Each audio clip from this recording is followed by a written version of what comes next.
Please take your seats quickly, ladies and gentlemen.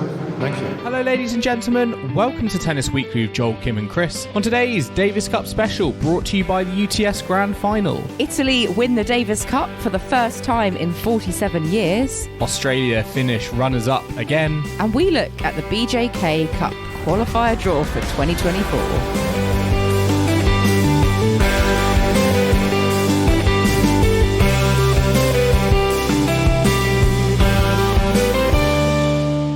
Kim, today is the 26th of November and we are here to catch up on the Davis Cup final live from Malaga. Italy are your champions, their first title since 1976. 47 years of hurt, but they got it done today. Jannik Sinner leading the charge against Australia. They came out victors 2-0. We didn't go to a decisive doubles and Italy are your champions. I mean, What do you make of that? Well, you've just said 47 years of hurt, which has immediately given me 3 lions in my head, Joel. So thanks very much. That's a long time for Italy, which I would consider almost like a powerhouse team in tennis. Yeah, I was 47 surprised years at is that. long. Yeah, and their first final since '98. Very surprising statistic, given that they've have always had quite a good depth in men's tennis, and it's such a such a way of life out there, isn't it? And they get a lot more people into the game than we do typically in the UK. But yeah, fantastic scenes. Joyous occasion for Italian tennis. That long wait is over, and they have lifted the title once again. And once again, it was the Jannik Sinner show for the third time in the space of a week. Really solidly getting the job done and just giving the team that confidence. I think everyone felt that rubber was guaranteed to be in Italy's favour, and it was really a case of what was going to happen in rubber one, and it could have gone the other way, couldn't it, Joel? Yeah, it was. I mean, Popyrin versus Arnaldi. I mean, Arnaldi came in because it was Musetti in the semi-final. He couldn't deliver. So we went back to Arnaldi, who fell just short against Botic van der Zandschulp in their first tie here. And it was very tight, wasn't it? I think Popyrin will be disappointed. I mean, Leighton Hewitt in press afterwards said it was a match that could have gone either way. And when you look at some of the stats, I mean, Popyrin, particularly in that third set, the number of break point opportunities that he had that he didn't convert, I mean, he'll be really, ruining that, because he was in a prime position, I think, to put Australia 1-0 up in the tie. And, almost from that point of view, it would have been mission complete, get it into that doubles where they would have felt confident, they would have felt like the favourites. But Arnaldi, despite that second set blip, he seized his moment when he should have, when Popyrin really didn't. Yeah, Popyrin had 8 break points in that third set. He was getting breakpoint opportunities in, I think, about 4 of Arnaldi's he was the better player. Games. He was overall, but I felt that on those opportunities, either Arnaldi did come up with something big to save the opportunity, or Popyrin was just very tentative. I don't think he went for his shots enough. I think he was scared to kind of make an error, whereas Arnaldi did just go for things a bit more. And obviously in tennis, it's about when you win the points, you have to win those crucial points. And we've seen it so many times where players just aren't able to capitalise and they end up losing because they're not winning the points when it matters the most. And that's the kind of joy of the uniqueness of the scoring system that we have in tennis. I was thinking it was going to be when Popyrin kind of quickly went up in that second set and took it. I thought, are we getting a repeat of the Musetti Kekmanovic match from yesterday? But give Arnaldi credit where it's due. He made sure that the match didn't run away from him, and he hung in there, got his chance at the very end, and fair play to him, because he's been a bit of a little star for Italy as well, I think, over the course of the week. Yeah, I mean, he's had a great season. He had a really good US Open where he got to the fourth round. I think predominantly this season he has been playing on the Challenger circuit, racking up the victories. But in this competition, I think it was just fascinating to see. These are 2 relatively young players, on the tour. So thrusting them into a Davis Cup final, what was that going to do? Relatively inexperienced. It was fascinating to see how and if they were going to be able to handle their nerves, because that first set, it was a little bit error-strewn, wasn't it? The rallies there weren't many extended rallies. It normally ended on an error, and you just felt like both players were, understandably so, I think, feeling the occasion. And to me, the more that match went on, it felt more and more like the person who handles their nerves the best is going to go on and win this. Yeah, I think that's what we saw. The first set was not great quality, and both of these players have very similar ranking.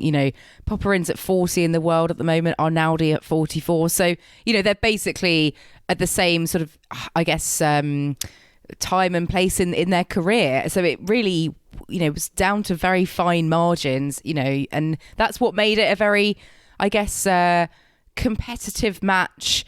But, we've seen competitive matches where both players are bringing, really high quality, and we weren't getting that, but it was competitive in the sense that... It was still entertaining, but it was just very kind of like... It was very seesaw and very topsy-turvy, and it did kind of go, one way and then the other. And I was a little bit surprised, actually, Arnaldi was able to kind of pull it out the bag. Such was, I feel... the dominance at times from Popyrin. He was just really knocking on the door. But as you say, he didn't play the big points well enough, and that ultimately cost him. That's what defines champions, isn't it? Yes, it's not just the big points. You've got to play all the other points well, but it's those crucial moments that matter. Sorry, and I think as a fan, it was exciting because I genuinely didn't know who was going to win. So it really was up in the air, and I think that sort of sense of excitement was great, and it was the great sort of I guess appetizer before the Sinner de Minaur match. But really, I think this match was in a way the star of the day, because the Sinner de Minaur match was pretty. That was a procession, really. I mean, it was a formality, and I think set. In hindsight, it just showed the significance, I think, of the first rubber, because from Popyrin's point of view, he's thinking, if I win this, I take it to a decisive doubles where my team of Ebden and Purcell probably are going into that as favourites. Whereas Arnaldi's thinking, well, Jannik Sinner's in the form of his life. If I can get the victory here, then we can stop it going to that decisive doubles and get this wrapped up in the singles. So it was not just, I think, the occasion of playing in a Davis Cup final in that first position, but I also think kind of the context and the makeup of each team also brought its own pressure on each of the players. Yeah, and I think what was really interesting in the press with the Australian team after the match is, Matthew Ebden was talking about how if it had gone to the doubles, obviously him and Purcell would have been in, and they genuinely felt that they, had such a shot at that and, would have been perhaps the likely winners. They were saying they were really confident, but kind of reading in between the lines, they were like, we would have won that. Yeah, because they said, we were 1 point away from, getting to the doubles and perhaps the title. That was kind of the vibe we were getting. And yes, you could say that Popyrin, was 1 point away from getting that break against Arnaldi, but there's no guarantee if he had broken that he would have then gone on to win the match. He might have choked, like serving it out. So I thought that maybe, there's slightly more to it than just saying, we're 1 point away from getting to the doubles. But I think they wanted to believe that it could have been very different, obviously, if it had gone a few points here and there, which is the case. And I think it would have been interesting to see what would happen in that final doubles. I had thought it was going to get that. I had thought Popyrin was going to, win that first rubber, but that's not what we got. And I mean, it finished, even with two singles matches, it still finished like local time around, 8:30. Still a long old day. Still no churros for us. Still no churros for us. We have actually failed to have churros. I'm blaming Novak Djokovic for that. Thanks, Novak. But yeah, I mean, if it had gone the distance, it would have been a very late night for everyone at the stadium. But here we are. We're still recording at midnight. Such is the life working at a tennis event. Yeah, and I mean the even though the kind of that first match did go the distance and it did go long. In kind of complete contrast, that de Minaur Sinner match, the second singles rubber, it really was a demolition job, wasn't it? I mean, 3 in love in 81 minutes. You can see why Sinner's head-to-head record against de Minaur is so overwhelming and one-sided, because I think, throughout, this week, and particularly I think with this match, we saw two players who I think are both known for their movement, around the court.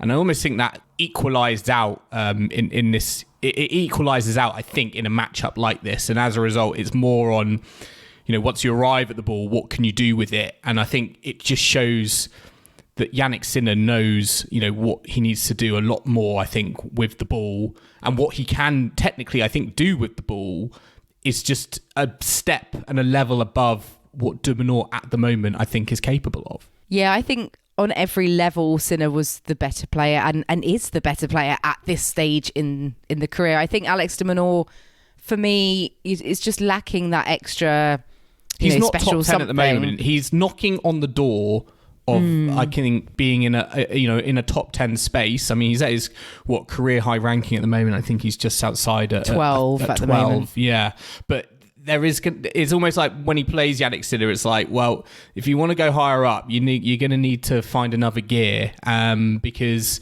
it just felt like whenever they got into kind of extended rallies from the baseline, it was more often than not that some incredible shot making from Sinner that was the difference throughout the match. Yeah, and I mean, Sinner has never lost to Alex de Minaur. They have, it's a very one-sided head-to-head, but I think this was the most one-sided of the scorelines in their matches. And, obviously, I think that's testament to how well Sinner's been playing in recent weeks and months. And by the time, he'd gone a set up, I think he just, he was playing with full confidence, closing it out for Italy, just inspired, got the massive crowd behind him. It's a, historic occasion. And I mean, I don't blame Alex de Minaur. He kept on trying, he kept on fighting.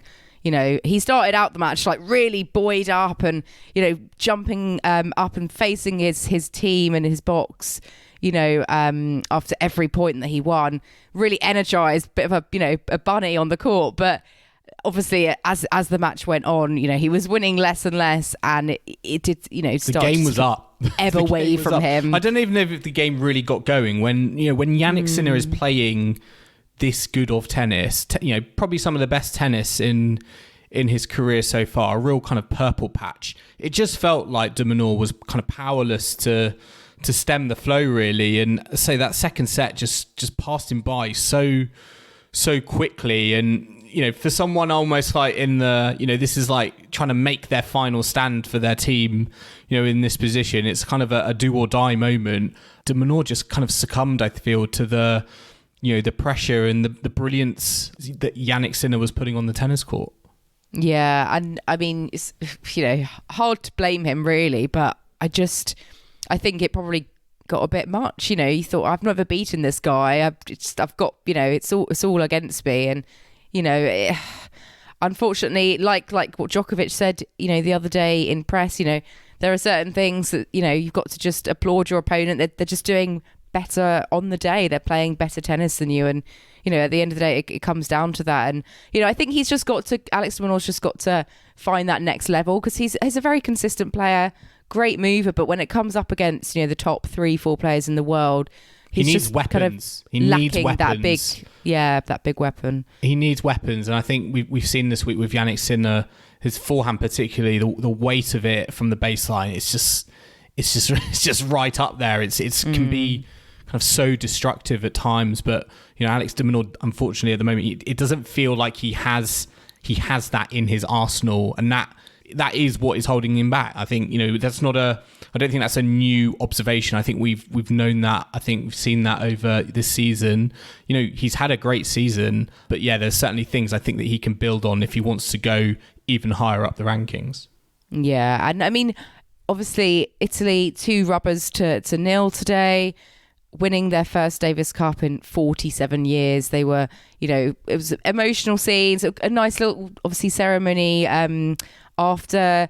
Thought Matteo Berrettini at one point was going to stand up on that podium trying to lift that trophy as well, because he's been here all week supporting. Oh no, we walked past it. We walked past him outside catering, didn't we? And yeah, it was interesting. I was wondering, because I don't know if our listeners know, but there was an English footballer called John Terry who kind of celebrated playing for Chelsea, winning the Champions League, even though he was like completely injured and didn't play any sort of part in the final. And I sort of wondered if Berrettini was going to go like down the same route in terms of Italy winning. I'm getting involved. I want a piece of the action. But he sort of stepped aside, didn't he? Yeah, for the official bit, he was not involved. So he didn't break any rules. But I'm sure he'll be eager to get involved in a Davis Cup winning side next year. And you'd have to think, like, that's Italy are even scarier if you've got Sinner and Berrettini. You know, your second singles is kind of a bit more sorted if you've got Berrettini in your corner, you know, rather than do I play Arnaldi, Musetti, Sonego. If Matteo Berrettini is fit and healthy and firing on all cylinders, then Italy become an even stronger prospect, don't they, Joel, going forwards? Absolutely. I mean, it was interesting to read, over the last few days, Italian press were getting on Jannik Sinner's case, actually, for not playing any of the group stage. And it was all smiles in the native language press conference at the end. But it just shows, I think, that the nation expects you to play. If you are fit, it's during the season, no injury concerns. They're expecting you to be there. And it was quite a massive contrast, really, from those headlines I think we saw in Italian domestic papers compared to, I say, the scenes now where it just feels like Jannik Sinner is just kind of leading. He's like leading this new generation. It was quite funny in press how he spoke about Simon Bolelli as kind of like the old man in the team. He's been around for kind of 15 years on the Davis Cup circuit. But they do have that sort of blend, I think, between they've got experience in the team, but they've also got these young up and coming players as well. And I think they can really kind of look towards and perhaps create a legacy, which is not an easy thing to do in Davis Cup, is it? Because you look at the past champions, I think there's been 10 different champions in the last decade, in the last 10 years. So it just shows getting consistency, that is not an easy thing to achieve. No, and I do see them winning more titles, and you know that will be their aim. And I hope Sinner continues to play Davis Cup. I can understand why he may not have played the group stage. You know, that was very soon after the US Open. And obviously it's full credit to the rest of the team for getting Italy through that section in order for Sinner to shine here. It's very much a team effort. It's, you know, think about all of the ties they've played this whole year and not just in this week. But I think also what's interesting is what Sinner does with the Davis Cup in relation to his personal, you know, his career outside of the team game. Because obviously for 90% of the year, these players are playing for themselves rather than as a team, but, you know, for their country. And we have seen in the past that, you know, a lot of players, they win the Davis Cup and it really spurs them on in the rest of their career to kind of achieve great things. And actually Sinner was asked about that in the press conference. So let's hear what he had to say about it. Let's see. I mean, this is something different, something really special, because you don't play for yourself, but you play for the whole team. I think every one of us, we were really excited to be part of this. I have to thank all the team to come through in Bologna, where I was not able to play there. They had some very tough and difficult time there. They stand up for this, and I came here with confidence, and throughout the whole month I played, coming from Turin. I gave 100% all what I had, and I think the whole team, they pushed everyone of each other, and this is maybe our key why we are standing here with this trophy. It was interesting to hear that, because when I heard that question being asked, I instantly thought about when Andy Murray won the Olympics. You beat Roger Federer at Wimbledon, won a gold medal, and it was almost like that was the blocker being unblocked for him to go on and win a Grand Slam singles title, which he did at the US Open later on in that year. Did I get that same feeling from Jannik Sinner? I don't feel like I necessarily did. I think he was saying kind of like, this is a great moment. This is a great achievement. But it almost felt like he thinks this is too different, that it's not maybe necessarily going to spur me on in my own career. Yes, it's a feel-good moment right now, but will it help me win the Australian Open Grand Slam title? I'm not so sure. Maybe, obviously, the confidence defeating Novak Djokovic, twice in a day will help. But I feel like he was a little bit more kind of subdued in terms of, right, blocker has been unblocked. I'm now going to go on and win my first ever Grand Slam title. Well, he won 4 sets against Djokovic on Saturday. That's what he needs to do in a Grand Slam. He needs to be able to beat Djokovic over 5 sets. He hasn't done that yet. And so that's the kind of next thing to tick off the list, isn't it? And to get the Grand Slam. And it's a very different format in Davis Cup, and obviously Leighton Hewitt's spoken about the format of Davis Cup. And, we used to have 5-set matches in Davis Cup. So what it takes to win this is different to, I think, back in the day with Davis Cup and with the Olympics, which I guess plays a bit more like a conventional tournament, doesn't it? So, yeah, I think it's interesting parallels. I know Djokovic spoke as well about how influential the 2010 win for Serbia was. So we'll have to see. But I do think, it seems like Jannik Sinner's putting a slightly different perspective on it. But he's so young as well. He hasn't had those kind of, I guess, as many disappointing finals like Andy Murray had, prior to kind of getting over the line. So I think slightly different circumstances. We've heard from him throughout the week, him talk about looking over to his team, his compatriots, and that being a source of energy and a source of inspiration. That's not going to be there, on the ATP tour when he's looking over to the left of him. It doesn't work like that. So maybe he just feels like they're just kind of two different beasts. And yes, it's a feel good moment, but is it going to help me, when I'm all alone on the court on the ATP tour? Maybe not so much. Yeah, I mean, what did you make of, obviously, like the players have their team captains in their corner, and, the team captains really do a great job of selecting the players, motivating them. And I think also in the press conferences, they're sort of there to take the flak and to also support players like off the court as well. And what did you make of, just the whole event, really, the crowd and the production, the show that Malaga put on? I mean, I really enjoyed the experience. I think it's come a long way since what we saw in Madrid in the first rendition of this kind of new Davis Cup era. And I think Malaga have put on a really, really good show for the fans. I think they've made it exciting to be in the arena.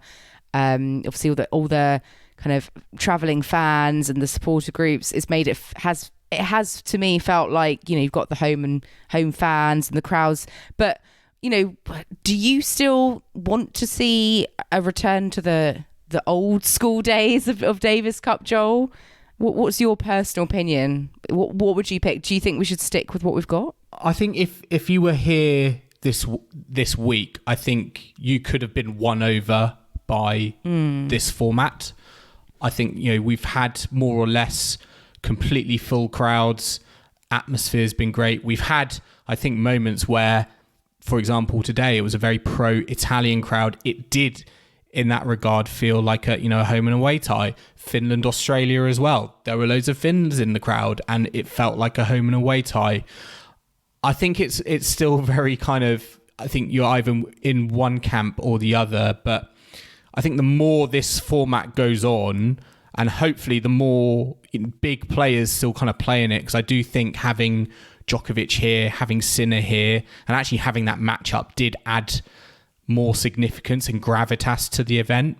I think the more it goes on in this format, I think it's going to win more people over. And I think, nothing's going to change next year. And if the event next year is as fantastic, I think, as this event has been this year in 2023, then, it might think, well, hang on, do we need to change? Because, it is, I think, if you look at this year, I think you have to say it has been a success. There's been no Spain, there's been no USA. Some of the big nations not been here. Has that mattered?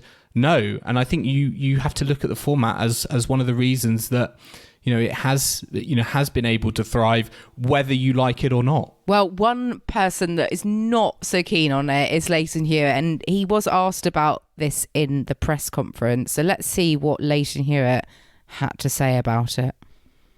Well, it's been a great week in terms of our performance, and we gave ourselves an opportunity. Malaga's put on a great event in terms of what they can do with the format that they've got.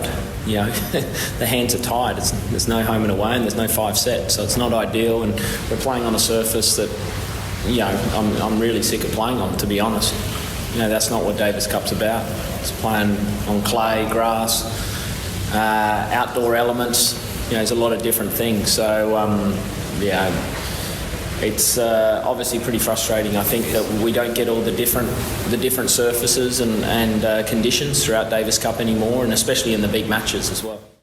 I swear everyone loves to talk to Leighton Hewitt about the format, because he's such a diehard. I want it to go back to kind of home and away ties. But it was quite interesting here because he kind of extended beyond that and spoke about how he's sick of indoor court surface. He wants it almost kind of feels like he wants it changed. He likes, with home and away, a lot more variables, being outside as well. And I don't know. I think it's tricky because, this time of year, the end of the year in November, you just naturally think this is when you would have, indoor courts, and it's just that's the fabric of kind of in team kind of competitions. But I don't know. I was a little bit kind of like, you can't. I don't know if you can have absolutely everything, but to me, I think indoor works perfectly fine.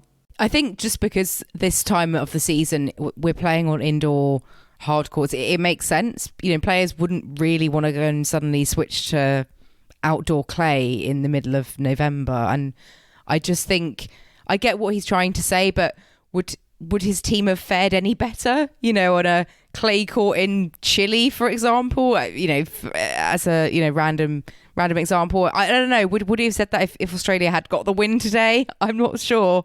I know he's obviously expressed concerns in the past, but and I wouldn't expect him to just be one round, even though Malaga have put on a great event. I was desperate to ask him if Australia had won. I would have loved to have asked him, would you swap would you swap your Davis Cup trophy for being able to change the format to home and away, because he has been such a kind of staunch admirer of going old school, and I want to see if he would kind of put his money where his mouth is. Maybe, yeah. I thought you were going to say you were going to ask him who selected the music for Team Australia. Are we going on about? Yes, that was so cringe, wasn't it? We had just had this epic battle. They'd got through the final. They come through the group stages, and they come out to Land Down Under again by Men at Work, Colin Hay. It's just like, it was just a bit. I don't know. It just felt a bit comical. Yeah, I think that choice of music was great for them walking on before their matches, but not as a runners-up. Runners-up song.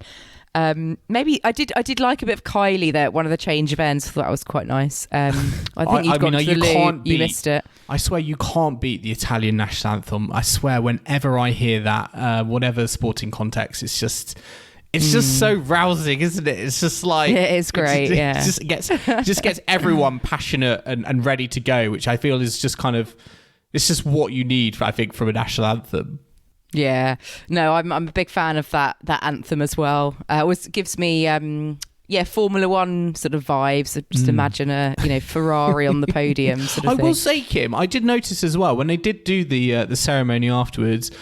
Although I did think the DJ got it wrong with the walk-on music for Australia for that ceremony. I mean, I also didn't understand. They played Queen, Don't Stop Me Now, when the champions lifted the trophy, or lifted part of, like, 1/8 of the trophy anyway. Why didn't they just play We Are the Champions? Was that not on the list? That felt like the most obvious Queen song to go for. Well, quite. Maybe they wanted to sort of Throw a curveball in there. Break tradition, yeah, or just to annoy you, Joel. But right, anyway, I know how much you love your music, especially your 90s music. You've been playing a lot of Robbie Williams in the apartment this week. I'm not going to lie, I am a little bit partial to some Robbie Williams. Maybe it's because of that new Netflix documentary that is coming out. But what have you made of overall? What have you made of the DJ tracks that have been played? Oh, great! Yeah, no, I've enjoyed them. They played a bit of Eurovision the other day, a bit of the Finnish cha-cha-cha second place Eurovision song, which I thought was great. It feels like we've had a lot of Eurovision. What this week? Or I think just the one generally. song. Yeah. Well, it's junior Eurovision happened today. Okay. I was following that the sort of results as that happened. Anyone who listens regularly knows I'm a big Eurovision fan, so I shall be catching up on that tomorrow. But this isn't what people are here for, to talk about Eurovision. So I think, Joel, we should take a quick break now. But listeners, do join us in the second half, where we'll be discussing next year's Davis Cup qualifiers for the group stages, and also next year's Billie Jean King Cup qualifiers for Seville. And also, breaking news, very exciting, that Rafa Nadal will be allowed to play the Olympics without Davis Cup participation. So do not go anywhere.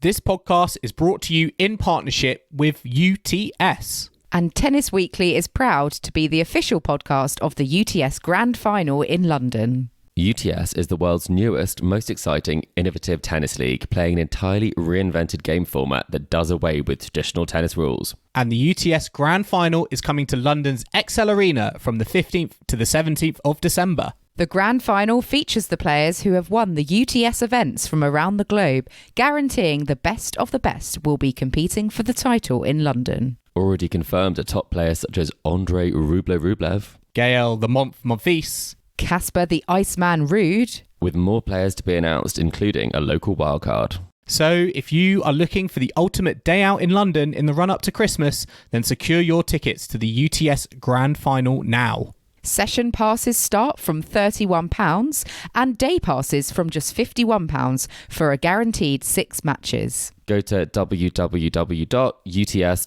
for more information or use the link in the description to purchase your tickets now. We look forward to seeing you there.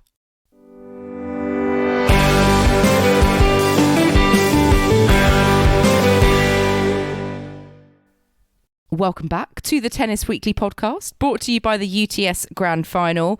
Now we're going to move on to look ahead to the 2024 Davis Cup season. You know, we have literally just pulled a wrap on the 2023 edition, but we can already look forward to 2024 because they did do the draws for the qualifiers earlier on today at the venue at Malaga. So we have got, Joel, the weekend of the 2nd, 3rd and 4th of February earmarked for the qualifiers. We've got 24 teams playing. And GB aren't one of them. GB are not playing because we have a wild card to go through to the group stages, which are played in September. Rumours are that that's because we are perhaps likely to host one of those events again. Yeah, I mean, I would expect that is the case because we played Colombia last year to get through, and then Manchester held the group stage. So I'm presume because we've got a wild card, we're going to have another venue to choose. I mean, if that is the case, where would you like to see it? We were in Manchester this year. Where do you think they might go next? Well, I don't think London. I think they'll keep it sort of out of London. So maybe Glasgow. We know that Glasgow can put on a decent tennis event. Maybe Birmingham, Liverpool. Yeah.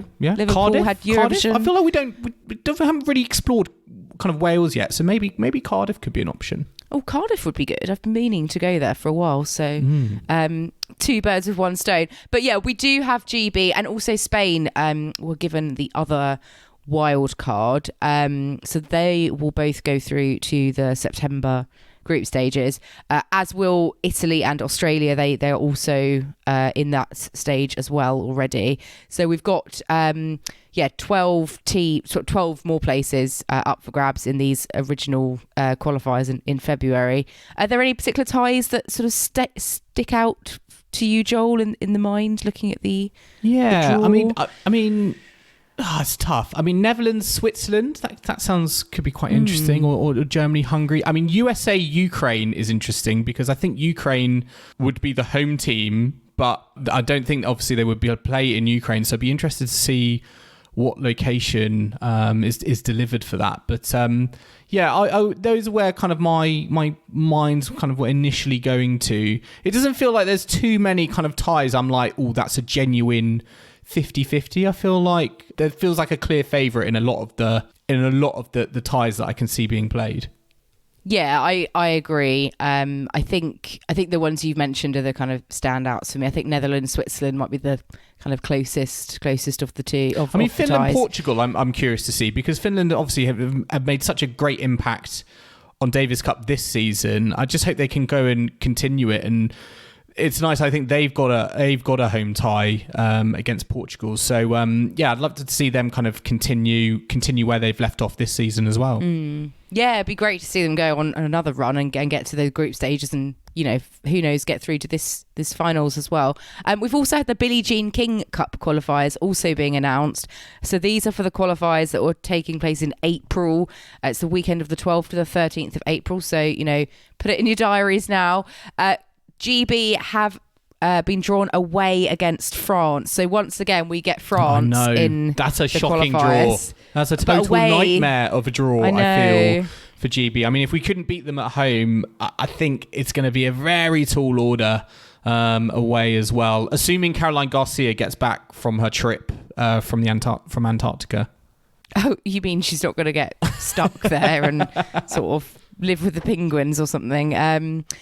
Assuming it's she's back, and what do you think that'll be on the clay? Because we'll be going into clay season. Do you think they'll have that on the clay in France? It's going to be tough. I don't think it's going to be on indoor hard court like it was in Coventry. I think that's going to be a very tall order. I mean, you never know. We'll see kind of how things develop. Injuries.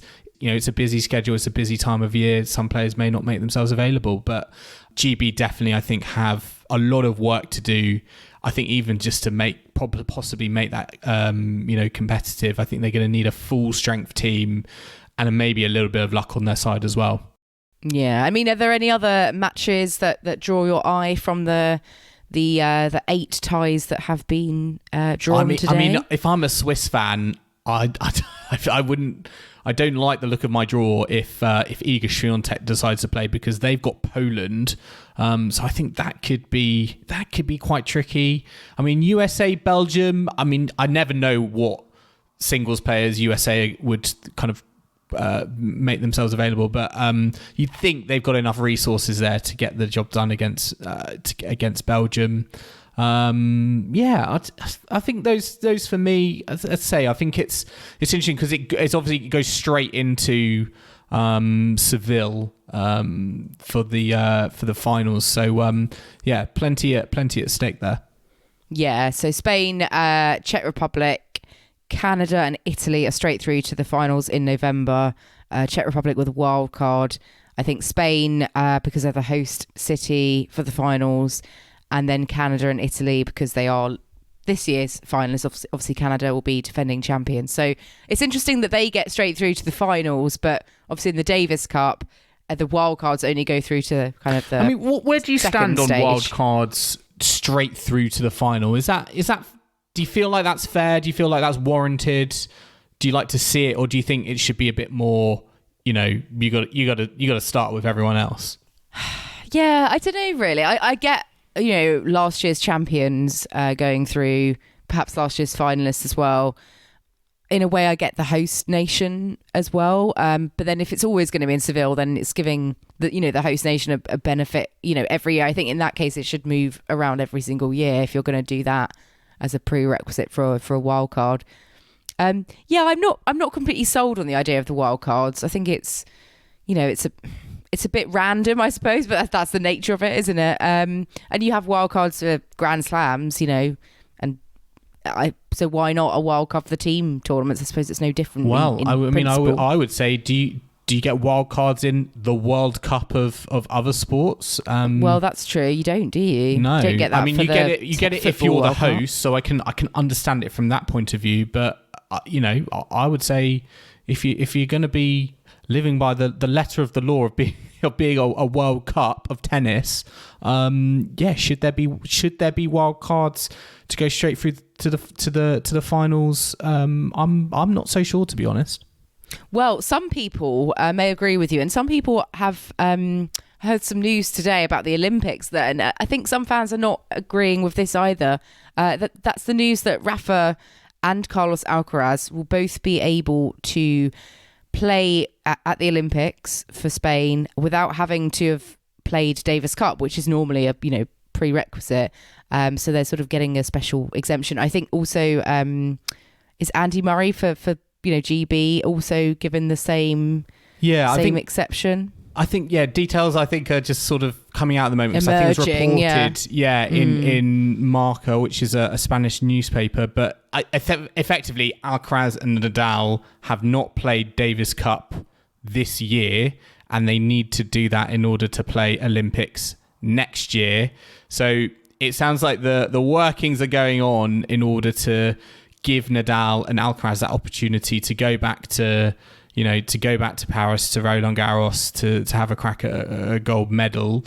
I mean, I feel like with Rafa, you're going to want to give him special dispensation in terms of, if this is going to be his last season, you want to give him as many opportunities as possible. I feel like personally he's earned it. He's been injured this season. He's not had that chance, I think, to play. And if he's able to prove that, which should be a formality really, I don't see why he shouldn't be allowed to play the Olympic Games. And I think maybe with Carlos Alcaraz, it's a little bit of a different equation because he has been active on the tour this year, and maybe there are a bit more questions in terms of, hang on, he could have played this year. It wasn't like he was injured like Rafa. Having said that, though, I can see why maybe Alcaraz is a little bit more kind of on the edge in terms of like, well, hang on, why should he be able to participate in the Olympics?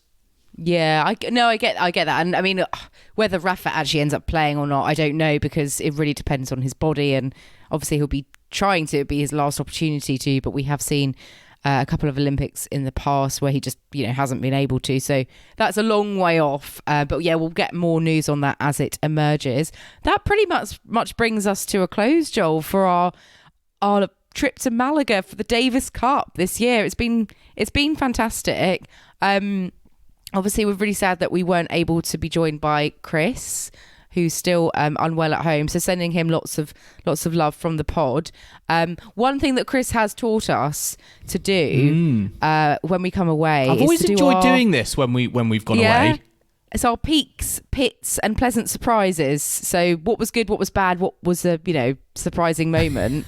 So I feel like to honour Chris, we should have a crack at this before we sign off for the night. So Joel, what was your peak moment from Davis Cup 2023? Like, I could go for a really, really, really obvious answer, but I'm gonna go with some very unique experiences. Native language press conferences. I find them so fascinating because I have absolutely no idea what is going on, and yet they just seem to. They just seem to hypnotize me. I mean, we were in Novak Djokovic's Serbian press conference for what? It was like 30 minutes, and it was just fascinating to hear. I think as cider players, you don't necessarily get from them when you're a fan. You just hear them speak in English, and that's it. But to hear the native language press conferences, I thought that was quite a fun thread for me. Each day we went to the tennis. Yeah, it's so much that you said, I think, before one of the Finnish press conferences, you said, right, we definitely got to go to like Virtanen's press conference, just because you said, I love the Finnish language. Of the Finnish language. If they sound like, even if they're like really downbeat because it's a defeat, it's the language just it just lifts it up, I swear.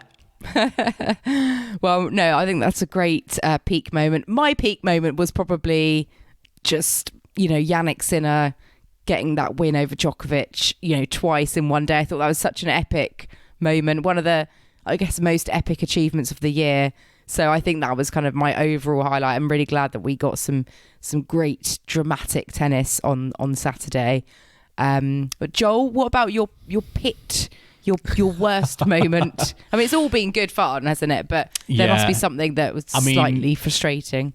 I mean, the candidate for me here is the GB tie, and how we didn't even manufacture a single break point across the singles, and we lost rather meekly in the end. But we ended up in the catering in the canteen, which was sort of filling out. It was half empty, and we basically watched Cam Norrie lose in a canteen to Novak Djokovic. The TV was on mute. There was I don't know, it was like 11 or 12 other people in there. It just felt like a really sad ending for GB in the Davis Cup this year.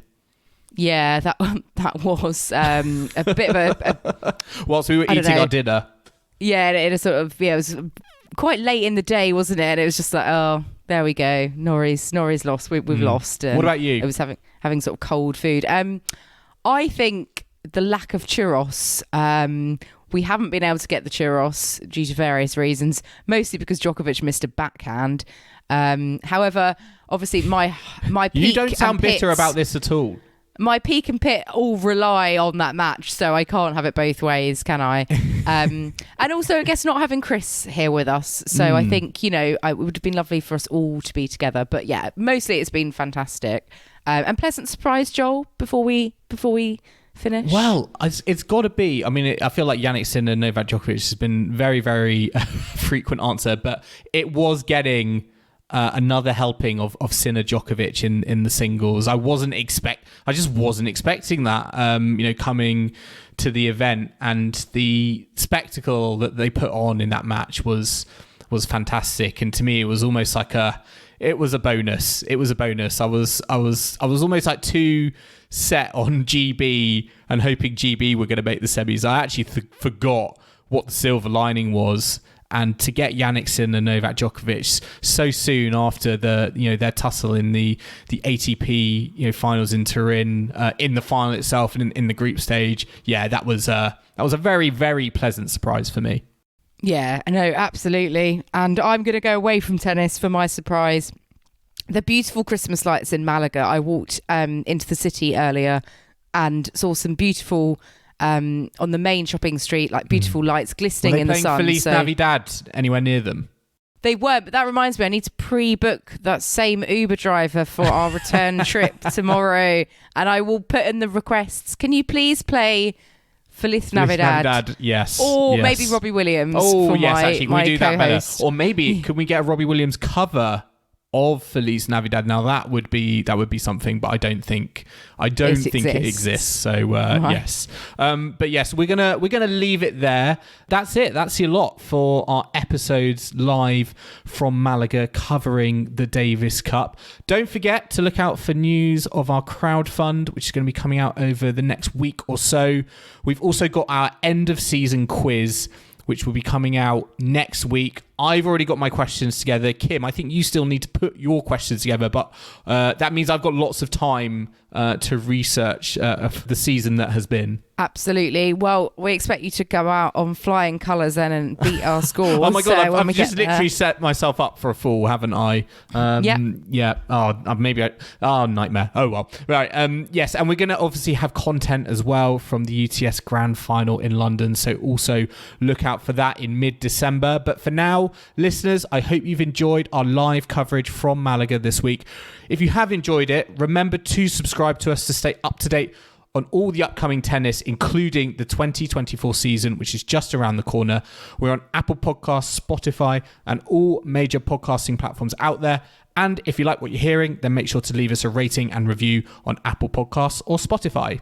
You can also follow us on social media or email the show. We're on Facebook, Instagram, TikTok, YouTube, and X. Our social handle is @TennisWeeklyPod.